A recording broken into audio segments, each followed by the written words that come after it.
Hi, ഞാൻ ദീപ. ഇന്ന് എനിക്ക് വീഡിയോ ചെയ്യാനായിട്ട് പ്രത്യേകിച്ച് ഐഡിയ ഒന്നും ഇല്ലാത്തതുകൊണ്ട് പ്രസവരക്ഷ ഞാൻ ചെയ്തിരുന്നു എന്നൊരു ക്വസ്റ്റ്യൻ ഞാൻ കണ്ടു. അപ്പോൾ അത് തന്നെ വീഡിയോ ആക്കാമെന്ന് കരുതി. അപ്പോൾ നിങ്ങൾക്ക് ഇഷ്ടമുണ്ടെങ്കിൽ മാത്രം കാണുക, ഇല്ലെങ്കിൽ അത് സ്കിപ്പ് ചെയ്ത് പോവുക. No issues. ഓക്കെ. അപ്പം എൻ്റെ ഈ ഒരു ചാനലിൻ്റെ ഒരു ടാഗ് ലൈൻ തന്നെ sharing my experience to inspire എന്നുള്ളതാണ്. അപ്പോൾ ഞാൻ എക്സ്പീരിയൻസ് ഷെയർ ചെയ്യുന്നതായിട്ട് കണക്കാക്കിയാൽ മതി. ഓക്കെ. അതായത് ഈ ഒരു വിഷയം ചെയ്യാനായിട്ട് കുറച്ച് എന്താണ് ആവശ്യമില്ലാത്ത വിഷയം എന്നുള്ള രീതിയിൽ എനിക്കൊരു ചെറിയ ചമ്മലില്ലാതില്ല. പിന്നെ വിഷയങ്ങളൊന്നും കിട്ടണില്ല. എന്തെങ്കിലും ഉണ്ടെങ്കിൽ താഴെ കമൻറ്റ് ചെയ്യാം കേട്ടോ. അപ്പോൾ ഞാൻ കഥയിലേക്ക് വരാം, അല്ലെങ്കിൽ എൻ്റെ അനുഭവത്തിലേക്ക് വരാം. എൻ്റെ ഫസ്റ്റ് ഡെലിവറി 2009 അന്നേരം ഞാൻ വർക്കിംഗ് ആയിരുന്നു. അപ്പോൾ വർക്കിംഗ് ആയതുകൊണ്ട് തന്നെ അമ്മ പറയുന്നുണ്ടായിരുന്നു, എനിക്കിതിനെ പറ്റിയൊന്നും അറിയത്തില്ല, അതായത് പ്രസവരക്ഷ ചെയ്യണോടി എന്ന് പറഞ്ഞു. അപ്പം ഇതെന്താണ് സംഭവം? അപ്പോഴാണ് ഓക്കെ വേദുകുളി അങ്ങനെയുള്ള എന്തൊക്കെ പരിപാടികളുണ്ട് എന്ന് മനസ്സിലാവുന്നതും. അപ്പം ഞാൻ കുറേ അധികം അന്വേഷിച്ചു. നമുക്ക് അന്നേരം കളയാൻ കുറച്ചധികം ചിക്കിലി ഉണ്ടായിരുന്നതുകൊണ്ട് ഞാനിങ്ങനെ അന്വേഷിച്ചു വന്നപ്പോഴത്തേക്കും ആദ്യം കണ്ടത് കണ്ടംകുളത്തി ഒരു പ്രസവരക്ഷ പാക്കേജ് എന്തോ ഉണ്ട്. എത്രയോ ദിവസത്തെ പാക്കേജാണ്. നമുക്ക് ബൈസ്റ്റാൻഡറുമായിട്ട് അവിടെ പോയി നിൽക്കുക. 25,000 രൂപ എങ്ങാണ്ടായിരുന്നു അന്ന്. ഇപ്പം ഞാൻ റീസെൻ്റ്ലി അറിഞ്ഞു അതിനെന്താണ്ട് 75,000 രൂപയോ അങ്ങനെ എങ്ങാണ്ടാണ്. ബൈസ്റ്റാൻഡറുടെ ഫുഡ് ഉൾപ്പെടെയുള്ള കാര്യങ്ങളൊക്കെ പറയുന്നുണ്ടായിരുന്നു. അപ്പോൾ ഞാൻ നോക്കിയപ്പോൾ ബൈസ്റ്റാൻഡറായിട്ട് വന്ന് നിൽക്കാൻ ആരുമില്ല. അമ്മയ്ക്ക് ഈ വീട്ടിലെ കാര്യങ്ങളൊക്കെ നോക്കേണ്ടതുകൊണ്ട് അമ്മയ്ക്ക് വരാൻ പറ്റത്തില്ല. പിന്നെ വേറെ ആരും വരാനില്ല. അപ്പോൾ ഞാനതങ്ങ് ഉപേക്ഷിച്ചു. വേണ്ട എന്ന് വെച്ചു.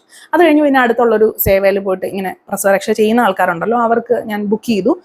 അപ്പോൾ ഡെലിവറി കഴിഞ്ഞ് എൻ്റെ നോർമൽ ഡെലിവറി ആയിരുന്നു. അത് കഴിഞ്ഞ് ഒരാഴ്ച കഴിഞ്ഞപ്പം ഞങ്ങൾ ഒരു 5 ദിവസം കഴിഞ്ഞപ്പോൾ ഞങ്ങൾ വീട്ടിൽ വന്നു. അത് കഴിഞ്ഞ് പിറ്റേ തിങ്കളാഴ്ച തൊട്ട് തുടങ്ങാന്നുള്ള രീതിയിൽ ആളെ വിളിച്ചു. ആൾ വന്നു. അപ്പം ഫസ്റ്റ് കുഞ്ഞിനെ കുളിപ്പിക്കലായിരുന്നു. കുഞ്ഞിനെ എന്ന് പറഞ്ഞു കഴിഞ്ഞാൽ നമ്മൾ വളരെ തേനെ പാലെ എന്ന് പറഞ്ഞ് കുളിപ്പിച്ചുകൊണ്ടിരുന്നത്. ഞാനാണ് കുളിപ്പിച്ചുകൊണ്ടിരുന്നത്. അത്രയും ദിവസം ഞാനാണ് കുളിപ്പിച്ചുകൊണ്ടിരുന്നത്, ഞാനും അമ്മയും. കാരണം അമ്മയ്ക്ക് ഭയങ്കര കൈവറയലൊക്കെ ആയിരുന്നു. അമ്മയ്ക്ക് ഈ പൊക്കിൾക്കുടി അത് പോയിട്ടില്ല. അപ്പോൾ അതിൻ്റെ ഒരു പേടി കാരണം അമ്മ വിറച്ചാണ് നിന്നുകൊണ്ടിരുന്നത്. അപ്പം ഞാനും കൂടെ ആയിട്ടാണ് കുഞ്ഞിനെ കുളിപ്പിച്ചുകൊണ്ടിരുന്നത്.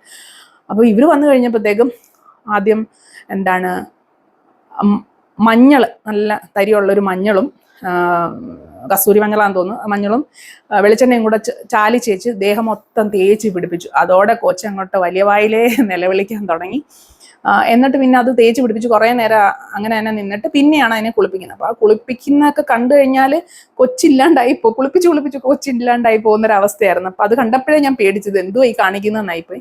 എനിവേ ഒരു വിധത്തിൽ കൊച്ചിനെ കുളിപ്പിച്ച് മാറ്റിയതിന് ശേഷമാണ് എൻ്റെ വേദുകുളി സ്റ്റാർട്ട് ചെയ്തത്. അപ്പോൾ അവർ പറഞ്ഞ സാധനങ്ങളൊക്കെ നമ്മൾ വാങ്ങിച്ചു വെച്ചിട്ടുണ്ടായിരുന്നു. അത് വെച്ചിട്ട് വെള്ളമൊക്കെ തിളപ്പിച്ച് അവർ റെഡിയാക്കി. ഉച്ചയൊക്കെ ആയപ്പോഴത്തേക്കാണ് കുളിക്കാനായിട്ട് പറഞ്ഞത്. എൻ്റെ അടുത്ത് എണ്ണയൊക്കെ തേച്ച് എന്നെ നിർത്തിയതിന് ശേഷം ഇവർ ചൂട് വെള്ളം, തിളച്ച വെള്ളം എടുത്ത് അങ്ങോട്ട് ഒഴിക്കാൻ തുടങ്ങി. അപ്പം ഇപ്പോഴേ ഞാൻ പറഞ്ഞു, എനിക്ക് ഇത്രയും തിളച്ച വെള്ളം പറ്റത്തില്ല, നിങ്ങൾ ചൂട് കുറയ്ക്കാമെന്ന് പറഞ്ഞു. അവർ അതൊന്നും പറഞ്ഞാൽ പറ്റത്തില്ല എന്ന് പറഞ്ഞുകൊണ്ട് വലിയൊരു മഗ് വെള്ളം എടുത്ത് ഒഴിച്ചിട്ട് എൻ്റെ സ്റ്റിച്ച് അത് പഴുത്തു. സ്റ്റിച്ച് ഞാനിങ്ങനെ എടുത്ത് ചാടുമെന്തോ ചെയ്തു.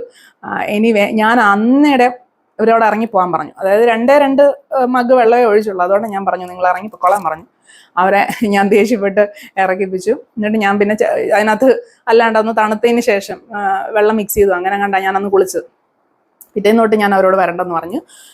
പിന്നെ അമ്മയുടെ സമാധാനത്തിന് ഒരു 7 ദിവസം ഈ ഇട്ട ആ വേദ് വെള്ളം തന്നെ ചെറു ചൂടിൽ ഞാൻ കുളിച്ചു. അതാണ് ഞാൻ നടത്തിയ ഒരു വേദുകുളി എന്ന് പറയുന്ന സംഭവം. അങ്ങനെ കാര്യമായിട്ട് ഞാൻ കുളിച്ചിട്ടില്ല. വേദ് വെള്ളം യൂസ് ചെയ്തിട്ടുണ്ട്, പക്ഷെ തീരെ കുറഞ്ഞ ചൂടിൽ, എനിക്ക് പറ്റുന്ന ചൂടിൽ പറ്റുന്ന പോലെ ഞാൻ തന്നെ, അമ്മ തന്നെയാണ് എനിക്ക് എണ്ണയൊക്കെ തേച്ച് തന്നത്. അമ്മയ്ക്ക് അതിനുള്ള ആരോഗ്യമൊന്നുമില്ല. അപ്പം അതുപോലെ നോർമൽ പോലെ എണ്ണ തേച്ച് കുളിയാണ് ചെയ്തുകൊണ്ടിരുന്നത്. ഒരു 7 ദിവസം അങ്ങാണ്ട് ചെയ്തു. അത് കഴിഞ്ഞിട്ട് പിന്നെ എന്തുവാ കണ്ടംകുളത്തി തെങ്ങിൻ പൂക്കുലാതി രസായനോ അങ്ങനെ എന്തോ ഒരു സാധനം, പിന്നെ വേറെ 2-3 അരിഷ്ടം. ഇതൊക്കെ ഞാനൊരു 1-2 ആഴ്ച കഴിച്ചു കഴിഞ്ഞപ്പോഴത്തേക്ക് എനിക്ക് ഗ്യാസിൻ്റെ പ്രശ്നം വരാൻ തുടങ്ങിയപ്പോൾ ഞാൻ അതങ്ങ് നിർത്തി. പിന്നെ ഈ തെങ്ങും പൂക്കലാദിയൊക്കെ അച്ഛനും അമ്മയൊക്കെയാണ് കഴിച്ചു തീർത്തത്. എനിക്കത് കഴിക്കാനേ തോന്നുന്നില്ലായിരുന്നു. അപ്പം അങ്ങനെ കാരണം എനിക്ക് ഗ്യാസിൻ്റെ പ്രശ്നം വന്ന പോലെ തന്നെ കുഞ്ഞിനും ഗ്യാസിൻ്റെ പ്രശ്നങ്ങൾ വരാൻ തുടങ്ങിയപ്പോൾ ഞാനതങ്ങ് നിർത്തി. എനിക്കതൊരു വലിയ കാര്യമായിട്ട് തോന്നിയില്ല. പിന്നെ ഞാൻ ഡോക്ടറിനോട് ചോദിച്ചപ്പം ഡോക്ടറും പറഞ്ഞു, ഇതിലൊന്നും വലിയ കാര്യമൊന്നുമില്ല, ഇതിൻ്റെ ആവശ്യമൊന്നും ഇല്ല എന്ന് ഡോക്ടറിൻ്റെ അടുത്ത് ഒരു കൺഫർമേഷൻ കിട്ടിയപ്പോൾ പിന്നെ എനിക്ക് സമാധാനമായി, ഇതിൻ്റെ ഒന്നും ആവശ്യമില്ല എന്ന് മനസ്സിലായി. പിന്നെ കുഞ്ഞിനെ കുളിപ്പിച്ച ഒരു രീതി വെച്ചിട്ട് കുഞ്ഞിൻ്റെ ചെസ്റ്റിൻ്റെ ഭാഗത്തൊക്കെ ഒരു സ്വെല്ലിങ് വന്നിട്ട് പിന്നെ ഞങ്ങൾ അപ്പം തന്നെ ഡോക്ടറിൻ്റെ അടുത്ത് കൊണ്ടുപോയി അതിന് വേണ്ടുന്ന വേറെ കാര്യങ്ങളൊക്കെ ചെയ്യേണ്ടതായിട്ട് വന്നു. അതുപോലെ എന്നെ കുളിപ്പിച്ച് എൻ്റെ സ്റ്റിച്ചൊക്കെ പഴുത്തതിന് ശേഷം എനിക്ക് UTI വന്നു, യൂറിനറി ട്രാക്ട് ഇൻഫെക്ഷൻ ആയി. പിന്നെ അതിന് വേണ്ടിയിട്ട് ആൻറ്റിബയോട്ടിക് കഴിക്കേണ്ടി വന്നു. അപ്പം ഓർത്തോണം, ഡെലിവറി കഴിഞ്ഞിട്ട് 2 ആഴ്ചയ്ക്കുള്ളിൽ തന്നെ ഞാൻ ആൻറ്റിബയോട്ടിക്സ് എടുത്തു. അപ്പം ഒരാഴ്ചത്തേക്കുള്ള ആൻറ്റിബയോട്ടിക്സ് കഴിക്കുമ്പോൾ അത് കുഞ്ഞിനെ എഫക്റ്റ് ചെയ്യുമല്ലോ, കാരണം നമ്മൾ പാല് കൊടുക്കുന്നതാണല്ലോ. അപ്പോൾ ആ ഒരു അവസ്ഥയിലേക്ക് കൊണ്ടെത്തിച്ചു എന്നുള്ളതാണ്. അതോടെ എനിക്ക് ഈ ഒരു പരിപാടിയേ വേണ്ടെന്നായിപ്പോയി. പിന്നെ ഉള്ളത് രണ്ടാമത്തെ ഡെലിവറി 2017 അന്നേരം ഫൈബ്രോയുടെ ഹൈറ്റ്സിൽ നിൽക്കുന്ന ഒരു സമയമാണ്. അപ്പോൾ അന്നേരം ആദ്യമേ ഞാൻ തീരുമാനിച്ചു വേദഗുളിയുടെ ഒന്നും ആവശ്യമില്ല, ഇതിൻ്റെ ആവശ്യമില്ല എന്ന് തന്നെ വിചാരിച്ചിരിക്കുകയായിരുന്നു. അപ്പം അമ്മയ്ക്കൊക്കെ ഒരു സങ്കടം, ഇത് ശരിയാവത്തില്ല എന്നുള്ള രീതിയിൽ അമ്മ പറഞ്ഞനുസരിച്ച് നമ്മൾ അങ്ങാടി കടയിൽ പോയിട്ട് ഇതിൻ്റെ മരുന്നുണ്ടല്ലോ അത് മേടിക്കാൻ കിട്ടും, അത് മേടിച്ച് വെറുതെ വെള്ളം തിളപ്പിച്ചിട്ട്, അമ്മയ്ക്ക് ഇത് എണ്ണയൊന്നും തേക്കാനുള്ള ആരോഗ്യമൊന്നും ഇല്ലായിരുന്നു. അപ്പോൾ ബിജു ആണ് എനിക്ക് തേച്ച് തന്നത്. അതെന്താണെന്ന് വെച്ചാൽ എനിക്ക് ഫൈബ്രോയുടെ മാക്സിമത്തിൽ നിന്നുകൊണ്ട് എനിക്ക് എപ്പോഴും ഷോൾഡർ പെയിൻ ആണ്. അപ്പം ആ ഒരു ഇത് ഇപ്പോഴും തിരുമ്മി തന്നെയാണ് വിടുന്നത്. അപ്പം അത് തിരുമുന്ന രീതിയിൽ എണ്ണയും തേപ്പിച്ച്, പിന്നെ നല്ല നടുവേന ഉണ്ടായിരുന്നു. കാരണം എനിക്ക് 100 കിലോ ആയിരുന്നു അന്ന് ഡെലിവറിയുടെ ടൈമിൽ 100 കിലോ ഉണ്ടായിരുന്നു. അപ്പോൾ 95 കിലോ അങ്ങനെ കണ്ട തന്നെ ഉണ്ട് എനിക്ക് ഡെലിവറി കഴിഞ്ഞപ്പോഴും. അപ്പം ആ വണ്ണമൊക്കെ വെച്ചിട്ട് എനിക്ക് ഭയങ്കരമായിട്ട് നടുവേന ഉണ്ടായിരുന്നു. അപ്പം നടുവേന മാറും എന്നുള്ള രീതിയിലാണ് നമ്മൾ എണ്ണ തേച്ച്, അപ്പോൾ ബിജു എണ്ണ തേച്ച് തരും. പിന്നെ ഞാൻ നോർമൽ ആ വെള്ളം ഇച്ചിരി ചൂട് കുറഞ്ഞിട്ട് ഇരുന്ന് കുളിക്കും. ഇത്രേ ഉണ്ടായിരുന്നുള്ളൂ. പിന്നെ ഈ ലേഹ്യവും അരിഷ്ടവും അതൊന്നും കഴിച്ചൊന്നുമില്ല. മേടിച്ചു നമ്മൾ, പക്ഷെ അങ്ങനെ റെഗുലറായിട്ട് കഴിക്കാനൊന്നും പോയിട്ടില്ല. അത് ഒരാഴ്ച കഴിഞ്ഞപ്പോഴത്തേക്ക് അതായത് ഈ നമ്മൾ എല്ലാവരും ചെയ്യുന്നു, നമ്മളും അതൊരു ഇതിന് ചെയ്യുന്നു എന്ന് പറഞ്ഞാണൊക്കെ. ഇപ്പം നമ്മൾ ഇവിടെ മാർച്ച് ഫെബ്രുവരി സമയത്ത് ഇവിടെ ആറ്റുകാൽ പൊങ്കാലയുടെ സമയത്ത് എല്ലാവരും ഇവിടെ പൊങ്കാല ഇടുമ്പോൾ നമ്മുടെ വീട്ടിൽ നമ്മൾ കുറച്ച് അരിയും ശർക്കരയും വിട്ട് ചെറുതായിട്ട് പൊങ്കാല പായസം ഉണ്ടാക്കും. അതുപോലെ ഒരു കുട്ടിക്കളിയായിട്ടാണ് ഞാനിത് കണ്ടതും ചെയ്തതും. പിന്നെ ഇത് കഴിഞ്ഞ് റെസ്റ്റ് ഉണ്ടായിരുന്നോ എന്ന് ചോദിച്ചു കഴിഞ്ഞാൽ എനിക്ക് ആദ്യത്തെ ഡെലിവറിക്കായാലും രണ്ടാമത്തെ ഡെലിവറിക്കായാലും ആൾക്കാരൊന്നും ഇല്ലായിരുന്നത് കൊണ്ടും ഇങ്ങനെ സെർവൻസിനെ ഒന്നും വെച്ചിട്ടില്ലായിരുന്നു. അപ്പം 1 മാസം കഴിഞ്ഞ് മൂത്തയാളുടെ പ്രസവം കഴിഞ്ഞ് ഒരു മാസം കഴിഞ്ഞപ്പോൾ തന്നെ ഞാൻ ഇവളുടെ തുണിയും മറ്റു കാര്യങ്ങളൊക്കെ ഞാൻ തന്നെയാണ് കഴുകിക്കൊണ്ടിരുന്നത്. അതിൻ്റെതായ ബുദ്ധിമുട്ടുകളൊക്കെ ഉണ്ടായിരുന്നു. അതായത് നമ്മൾ തന്നെ ഈ ജോലികളെല്ലാം ചെയ്യാൻ പോകുമ്പോൾ ഉള്ളൊരു ബുദ്ധിമുട്ടുണ്ടല്ലോ. അപ്പോൾ മൂത്തയാളുടേത് 1 മാസം കഴിഞ്ഞപ്പോൾ തന്നെ ഞാൻ ജോലികളൊക്കെ ചെയ്യുന്നുണ്ടായിരുന്നു. അടുക്കള ജോലി ചെയ്യാനായിട്ട് എനിക്ക് അമ്മ ഹെൽപ്പ് ഉണ്ടായിരുന്നു. രണ്ടാമത്തെ കേസിൽ 1.5 ആഴ്ച കഴിഞ്ഞപ്പോൾ ഞങ്ങൾ വീട്ടിൽ വന്നപ്പോൾ തൊട്ട് ഞാൻ കുഞ്ഞിനെ കുളിപ്പിച്ചുകൊണ്ടിരുന്നത് ഞാനാണ്. പിന്നെ അടുക്കളയിൽ ഏതാണ്ട് 2 ആഴ്ചയ്ക്ക് ശേഷം 2 ആഴ്ചയോ 2-3 ആഴ്ചയ്ക്ക് ശേഷം അടുക്കളയിലെ ജോലി ചെയ്തുകൊണ്ടിരുന്നത് ഞാനാണ്. ഡെലിവറി കഴിഞ്ഞ് 2-3 ആഴ്ചയ്ക്ക് ശേഷം ജോലി ചെയ്തുകൊണ്ടിരുന്നത് ഞാനാണ്. അങ്ങനെ റെസ്റ്റ് ഒന്നും നമുക്ക് ഉണ്ടായിരുന്നില്ല. പിന്നെ ഈ തുണി കഴുകലും കാര്യങ്ങളും ഒക്കെ ഉണ്ടായിരുന്നു, വാഷിംഗ് മെഷീൻ ഉണ്ടായിരുന്നു. പിന്നെ കുഞ്ഞിൻ്റെ നമുക്ക് മാനേജ് ചെയ്യാൻ പറ്റാത്തതുകൊണ്ട് പിന്നെ ഡയപ്പേഴ്സ് യൂസ് ചെയ്യാൻ തുടങ്ങി. അങ്ങനെ കാര്യങ്ങളൊരു അഡ്ജസ്റ്റ്മെന്റിലാണ് പോയിക്കൊണ്ടിരുന്നത്. അങ്ങനെ റെസ്റ്റും കാര്യങ്ങളൊന്നും എനിക്കില്ലായിരുന്നു. പിന്നെ പിന്നെ ഒരു ചോദ്യം വന്നത് പോസ്റ്റ്പാർട്ടം ഡിപ്രഷൻ ഉണ്ടായിരുന്നു എന്നുള്ളതാണ്. ഫസ്റ്റ് ഡെലിവറിക്ക് എനിക്ക് ഓർമ്മയൊന്നുമില്ല, കാരണം ഞാൻ വളരെ ഹാപ്പി ആയിരുന്നു. എനിക്ക് ചുറ്റും കുഞ്ഞിനെ നോക്കാൻ ആൾക്കാരുണ്ടായിരുന്നു. എൻ്റെ അനിയത്തി ഉണ്ടായിരുന്നു, അമ്മ ഉണ്ടായിരുന്നു, അച്ഛനുണ്ടായിരുന്നു. എല്ലാവരും എടുത്തുകൊണ്ട് നടക്കുന്നുണ്ട്. എനിക്ക് കുഞ്ഞിനെ നോക്കുക എന്ന് പറയുന്ന ഒരു വലിയ പ്രശ്നമൊന്നും അല്ലായിരുന്നു. പിന്നെ 2 മാസം കഴിഞ്ഞപ്പോൾ തന്നെ ഞാൻ ജോലിക്ക് കയറുകയും ചെയ്തു. അപ്പോൾ ഞാൻ കംപ്ലീറ്റ്ലി എൻഗേജ്ഡ് ആയിരുന്നു. പക്ഷെ രണ്ടാമത്തെ കേസിൽ ഞാൻ ജോലിയെല്ലാം പോയി നിൽക്കുന്ന ഒരു ഫ്രസ്ട്രേഷൻ എനിക്കുണ്ടായിരുന്നു. പ്ലസ് എനിക്ക് ഫൈബ്രോയുടെ ഇഷ്യൂ മാക്സിമത്തിൽ നിൽക്കുന്ന ഒരു സമയമായിരുന്നു അത്, രണ്ടാമത്തെ ഡെലിവറിക്ക് ശേഷം. അത് കഴിഞ്ഞിട്ട് പിന്നെ കുഞ്ഞ് രാത്രി ഉറങ്ങത്തില്ല. അപ്പം ഞാനും ബിജുവും മാറി മാറി എടുക്കും. ബിജുവിന് രാവിലെ ഓഫീസിൽ പോകേണ്ടതുകൊണ്ട് ബിജു പിന്നെ കുറച്ച് നേരമെങ്കിലും കിടന്നുറങ്ങും.